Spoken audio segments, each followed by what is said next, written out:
Hi friends, welcome back to my channel Shobhana logs. ఎలా ఉన్నారండి అందరూ? ఈరోజు అయితే మీకు ఒక మంచి టెంపుల్ వ్యూ అయితే చూపిస్తున్నాను. చెన్నైలో ఉన్న మాంగడు టెంపుల్ వ్యూ అయితే మీకు చూపించాలనుకుంటున్నానండి. చాలా ఫేమస్ టెంపుల్ ఇది. 2000 years నాటి టెంపుల్ అంటారు. మనం క్యాబ్స్లో వచ్చినట్టయితే ఇలా మనకి టెంపుల్ దగ్గరలో అయితే ఆపేస్తారండి. మనకు 2 ways అయితే ఉన్నాయి టెంపుల్ వెళ్ళటానికి. గోపురం ఒకటి సైడ్ గోపురం ఉంటుంది, ఇంకో సైడ్ మామూలుగా ఉంటుంది. మీరు ఎలా అన్నా సరే దగ్గర నుంచి వెళ్ళొచ్చు. ఇకపోతే బయట వ్యూ అనేది మనకు తెలిసిందే కదా. టెంపుల్కి కావాల్సిన అంటే మన పూజా సామాగ్రి అన్నీ కూడా మనకి ఇక్కడ అవైలబుల్గా ఉంటుంది. టెంకాయలు కావచ్చు, పూలు కావచ్చు, పూల మాలలు కావచ్చు, అలాగే నిమ్మకాయలు కావచ్చు, ఏవైనా సరే మనకి ఇక్కడనే దొరుకుతాయి అన్నమాట.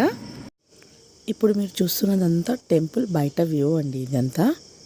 మరి లోపలికి వెళ్ళి చూద్దాం రండి నాతో పాటు.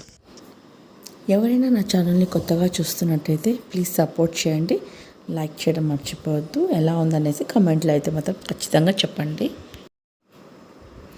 మనకి గుడికి 2 వైపుల ద్వారాలు ఉన్నాయండి.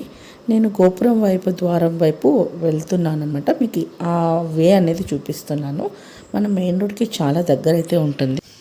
ఇప్పుడు మీకు కనిపిస్తున్నది మెయిన్ ద్వారం అండి. మనం ఈ గోపురాన్ని చూస్తున్నాం కదా, ఇక్కడ నుంచి మనం ఎంటర్ అవ్వచ్చు. ఇదంతా కూడా బయట వ్యూ మీకు చూపిస్తున్నది. ఇక్కడ మనకు కావాల్సిన పూజా సామాగ్రి అన్నీ కూడా అవైలబుల్గా ఉన్నాయి. ఇక్కడే కాదు, ఇంకొక వైపు కూడా మీకు ద్వారం వైపు కూడా మీకు అన్నీ అవైలబుల్గా ఉంటుంది. మీరు క్యాబ్స్లో వచ్చిన వాళ్ళకి అన్నిటికీ కూడా ఈజీగానే ఉంటుందండి. మీకు ఏం కావాలన్నా అక్కడ మీరు తీసుకొని కూడా గుడిలోకి వెళ్ళొచ్చు. లోపలికి వెళ్ళిన వెంటనే సైడ్లో మనకు వినాయకుడు అనేది దర్శనం ఇస్తాడండి. మీకు అక్కడ కనిపిస్తున్నారు చూడండి, సైడ్లో చిన్నగా టెంపుల్ మాదిరిగా. ముందుగా అయితే ఇక్కడ కామాక్షి అమ్మని దర్శించుకోవడానికి చాలామంది పిల్లలు పుట్టట్లేదనో, లేకపోతే పెళ్ళి కావట్లేదనో, జాబ్ లేదనో ఇలా నమ్మకంగా ఈ అమ్మవారిని దర్శించుకోవడానికి అయితే వస్తారండి ఇక్కడికి. ఈ గుడి ఎన్నో ఏండ్ల నాటి పురాతనమైన గుడి అండి. అమ్మవారిని, కామాక్షి అమ్మవారిని దర్శించుకోవడానికి ఎంతో నమ్మకంగా అయితే ఇక్కడికి వస్తారు. ముందుగా అయితే మన కంచి కన్నా ముందు ఈ టెంపుల్ని దర్శించుకుంటారని కూడా ఉందండి. ఇక్కడ చూస్తున్నారా మీరు ఎలా కట్టినారో? అంత పిల్లలు లేని వాళ్ళు వాళ్ళ ఉయ్యాలని తెచ్చి ఇక్కడ కట్టినారండి. వాళ్ళ మొక్కు అనుకొని కట్టింటారనమాట. ఇక్కడ ముందుగా మనం ఈ గుడికి సంబంధించిన స్థల పురాణం ఏంటో తెలుసుకునే ప్రయత్నం అయితే చేద్దామండి. ఈ కథలోకి వెళ్ళినట్టయితే మనం తెలుసుకునే ప్రయత్నం చేద్దామండి. ఒకసారి పార్వతీదేవి సరదాగా శివుని కళ్ళు మూసింది. అంతే అండి, లోకమంతా చీకటైపోయిందంట. దాంతో శివుడు కోపంతో పార్వతిని భూలోకానికి వెళ్ళి నా కోసం తపస్సు చేయని శాపం ఇచ్చాడంట. అప్పుడు అమ్మవారు మాంగాడులో ఉన్న మామిడి తోటలోకి వచ్చి ఇసుకతో శివలింగం చేసి ఒక కాలిపై నిలబడి తపస్సు చేశారంట. ఆ తపస్సు వేడికి మాంగాడు అంతా అగ్నిలా మారిపోయిందంట. అప్పుడు అది శంకరాచార్యులు వచ్చి ఆ వేడి తగ్గించడానికి ఇక్కడ అర్ధమేరు శ్రీచక్రం ప్రతిష్ఠించారంట. ఈ చక్రం ప్రపంచంలోనే చాలా అరుదంటండి. ఇప్పటికీ పూజలు అన్నీ ఈ శ్రీచక్రానికే చేస్తారంట. అందుకే ఇది 2000 ఏళ్ళ పురాతనమైన ప్రదేశం అంటారు. 6 వారాల ప్రార్థన అంటే ఇక్కడ ఈ గుడి ఎందుకు అంత ఫేమస్ అయిందంటే 6 వారాలు అంటే 6 weeks ఇక్కడ నిమ్మకాయలతో పూజలు అనేది చేసుకుంటారండి. ఇక్కడికి వచ్చి పెళ్ళి కాని వాళ్ళు, పిల్లలు లేని వాళ్ళు కానీ, జాబ్ లేని వాళ్ళు కానీ 6 శుక్రవారాలు వరుసగా ఇక్కడికి రావాలి. మొదటి వారం ఒక నిమ్మకాయ ఇచ్చి పూజ చేయించుకొని ఇంటికి తెచ్చుకోవాలి. ప్రతి వారం ఒక నిమ్మకాయ పెంచుకుంటూ వెళ్ళాలి. 7వ వారం పాల పొంగలి చేసి భక్తులకు పంచితే కోరిక తీరుతుందని లక్షలాది మంది నమ్మకంతో ఈ టెంపుల్కి అనేది వచ్చి విజిట్ చేస్తూ ఉంటారనమాట. ఒక వారం మిస్ అయితే మళ్ళీ మొదటి నుంచి మొదలు పెట్టాలంట. ఇంకో స్పెషల్ ఏంటంటే అండి, ఇక్కడ రథోత్సవం జరుగుతుంది. అంటే ప్రతి ఇయర్ కూడా ఏప్రిల్ నెలలో 10 రోజులు బ్రహ్మోత్సవాలు అయితే జరుగుతాయంట. 9వ రోజు అమ్మవారిని పెద్ద చెక్క రథంలో కూర్చోపెట్టి 1000 మంది ఓం శక్తి అంటూ గుడి చుట్టూ లాగుతారంట రథాన్ని. ఆ రథం తాడు పట్టుకుంటే కష్టాలు తీరిపోతాయంటారు. గుడికి ఎదురుగా కామాక్షి తీర్థం అనే పెద్ద కోనేరు ఉంది. అమ్మవారు ఇక్కడే తపస్సు చేశారంట. కాబట్టి ఈ నీళ్ళు చాలా పవిత్రం. ఇక్కడ కాళ్ళు కడుక్కొని గుడిలోకి వెళ్తే పాపాలు పోతాయని అంటారు. మీకు ఇప్పుడు చూపిస్తున్నదంతా కూడా కోనేరు ప్రాంతం అండి. గుడిలోనే పక్కకి ఉంది, మనకి వెళ్ళినట్టయితే తెలుస్తుంది. ఇప్పుడు మరి కాళ్ళు కడుక్కొనిస్తున్నారో లేదో నాకైతే తెలియదండి. మరి ఆ కింద వరకు వెళ్ళొచ్చో లేదో కూడా నాకు తెలీదు. మేము ఆ పైన వరకే చూసి ఆ చిన్న క్లిప్ తీసుకోవడం అయితే అయింది. ఇంకోటి ఏంటంటే మరి అమ్మవారు ఇక్కడ తపస్సు చేశారని కూడా అంటున్నారు. ఈ టెంపుల్లో అయితే కూర్చున్నంతసేపు చాలా ప్రశాంతంగా అనిపించింది నాకు. లోపల మీరు వెళ్ళాలి అనుకుంటే మాత్రం గుడికి ఈ టైమింగ్స్లో అయితే వెళ్ళే ప్రయత్నం చేయండి. 6 నుంచి మధ్యాహ్నం 1 గంట వరకు, మళ్ళీ మీకు 4 నుంచి రాత్రి 8 వరకు అయితే టెంపుల్ ఓపెన్ ఉంటుంది. మధ్యాహ్నం మూసేస్తారండి. చెన్నై కోయంబేడు నుంచి అయితే మనకి బస్ అవైలబుల్ ఉంది. 202 అనే నంబర్ బస్ అయితే డైరెక్ట్గా గుడి దగ్గరికి ఆపుతుందంట. ఫుల్ అడ్రస్, ఫోన్ నెంబర్ డిస్క్రిప్షన్లో అయితే పెడతాను, తర్వాత చూసుకోండి. మనం ఈ కంచి కామాక్షి గుడికి వెళ్ళే ముందుగా మాంగాడు కామాక్షి అమ్మని దర్శించుకోవాలంట. ఎందుకంటే ఇది కంచికి గురుస్థానం అని అంటారండి. ఇక్కడ ఉన్న వాళ్ళకి ఈ టెంపుల్ గురించి చాలా బాగా తెలుసుంది కాబట్టి చాలా నమ్మకంగా కూడా వస్తుంటారు ఈ గుడికి. లక్కీగా నేనైతే దర్శనం చేసుకోగలిగినాను అనుకోండి. ఎందుకంటే చాలా ఇయర్స్గా అనుకున్నా, బట్ వెళ్ళలేకపోయినానండి. లాస్ట్ నేను దగ్గర 12 ఇయర్స్ చెన్నైలో ఉన్నా కూడా నేను చూడలేకపోయాను. బట్ లాస్ట్ 1 ఇయర్ అప్పుడు నేను 2 టైమ్స్ అయితే దర్శనం చేసుకురాగలిగానండి. అండ్ ఇంకోటి ఏంటంటే ఇక్కడ వాళ్ళకి బాగా ఎలా వెళ్ళాలనేది తెలుసు కాబట్టి ఈ టెంపుల్ దర్శనం చేసుకుని కంచి కామాక్షి టెంపుల్కి వెళ్తారంట. సో నేనైతే కంచికి వెళ్ళలేదులేండి, అక్కడే ఉన్నా కూడా ఎక్కడికి వెళ్ళలేకపోయాను.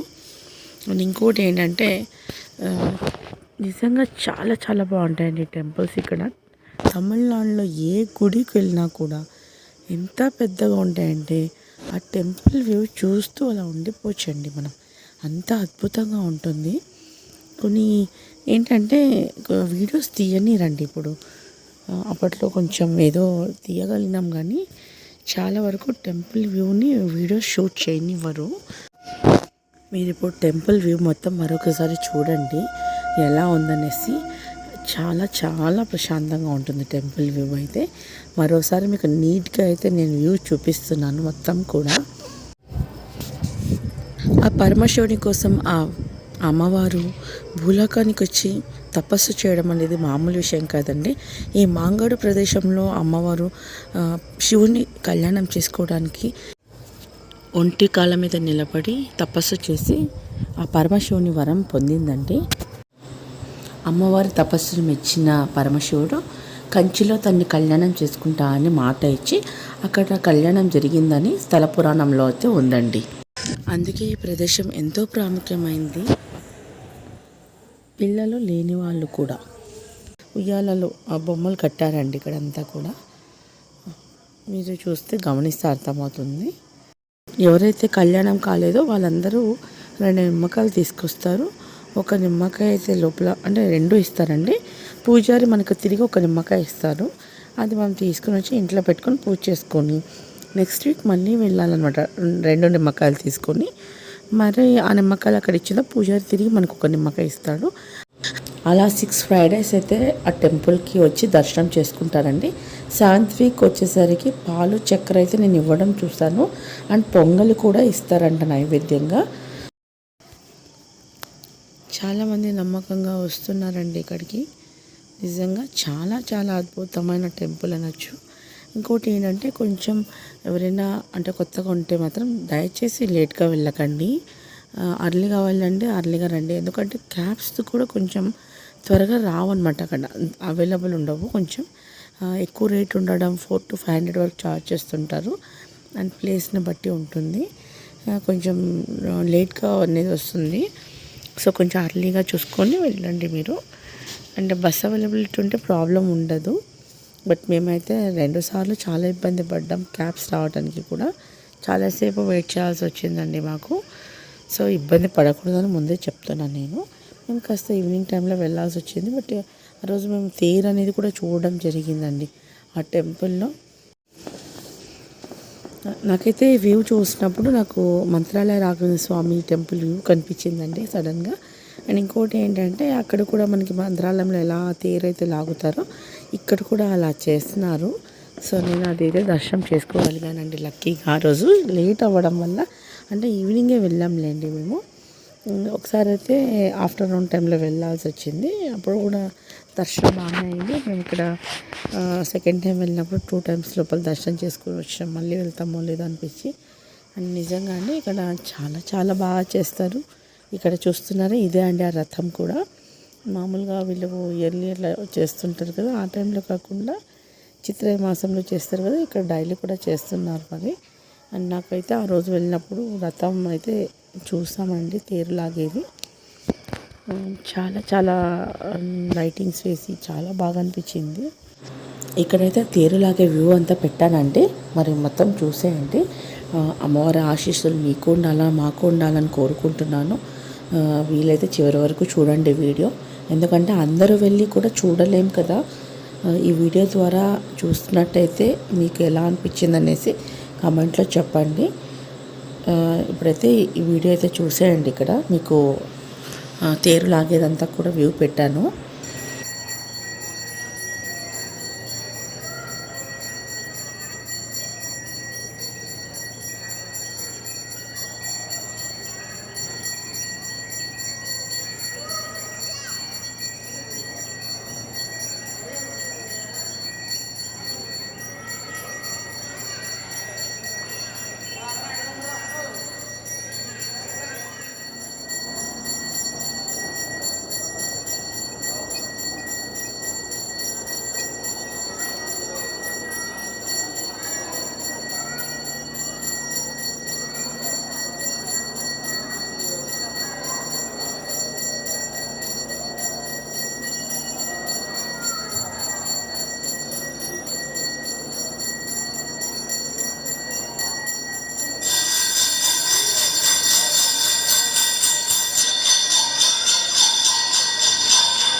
చూసారు కదండి, మాంగాడు అమ్మవారి టెంపుల్ వ్యూ, అలాగే తేరు లాగడం కూడా 7:30కి అంతా అయిపోతుందండి నాకు తెలిసి.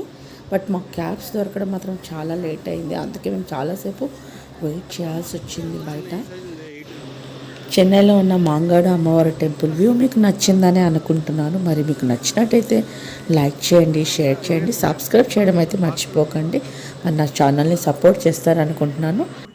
నా వీడియో నచ్చినట్టయితే ఓం శక్తి అని కమెంట్ చేయడం మర్చిపోకండి. మరో మంచి వీడియోతో అయితే మేము ముందుకు వస్తాను. అంతవరకు సెలవు. Thanks for watching.